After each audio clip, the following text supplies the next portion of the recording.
ছোটখাটো বিষয় নিয়ে ঝগড়াঝাটি করে আপনার ফ্যাসিবাদের আসার পথ যেন সুগম না। 5ই আগস্টের পর আমাদের এই অর্জনটিকে আমাদের ধরে রাখতে হবে, কারণ 15-16 বছর এক নিষ্ঠুর এবং দানবীয় সরকারের রোষানলের মধ্যে, তাদের নিপীড়ন নির্যাতনের মধ্যে দেশের মানুষ দিন কাটিয়েছে, রাত কাটিয়েছে। সেই সময়, সেই দুর্বিষহ দুঃস্বপ্ন যাতে আর ফিরে না আসে তার জন্য ছোটখাটো বিষয় নিয়ে ঝগড়াঝাটি করে আপনার ফ্যাসিবাদের আসার পথ যেন সুগম না।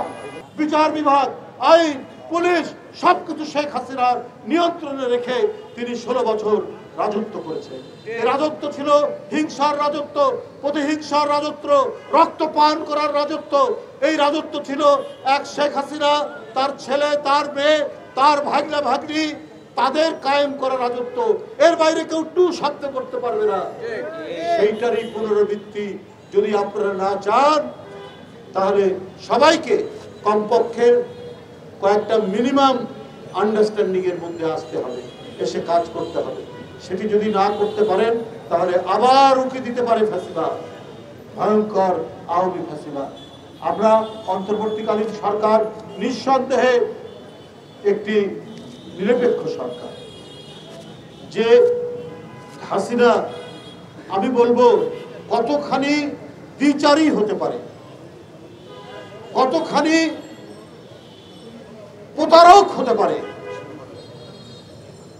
নিজেই তত্ত্বাবধায়ক সরকার ব্যবস্থার জন্য জ্বালাও পোড়াও ধ্বংসাত্মক আন্দোলন করে নিজেই আবার ক্ষমতায় আসে সেটা বাতিল করে দিয়েছে। বন্ধুরা আমার, এই হচ্ছে শেখ হাসিনা, যার কোনো কমিটমেন্ট নাই, যার কোনো অঙ্গীকার নাই, যে রাজনীতিকে মনে করে একটা প্রতারণা, যে রাজনীতিকে মনে করে যে তার লক্ষ্য এবং উদ্দেশ্য সাধন করা, সেই রাজনীতি তো ফেরত আসতে পারে না, কখনোই সেটা হতে পারে না। তো আজকে আমাদেরকে তো সেই জিনিসটা দেখতে হবে। অন্তর্বর্তীকালীন সরকার একটা নিরপেক্ষ সরকার। সেই সরকারের কাছে মানুষের অনেক দাবি দেওয়া, মানুষের অনেক প্রত্যাশা যে আমরা শান্তিতে থাকবো, স্বস্তিতে থাকবো। মানুষের শেষ আশ্রয় হচ্ছে আদালত, সেই আদালতে আমরা ন্যায় বিচার পাবো, এটাই তো মানুষ কামনা করে। মানুষ, আমি মনে করি যে সরকারের আন্তরিকতার অভাব আছে তা নয়,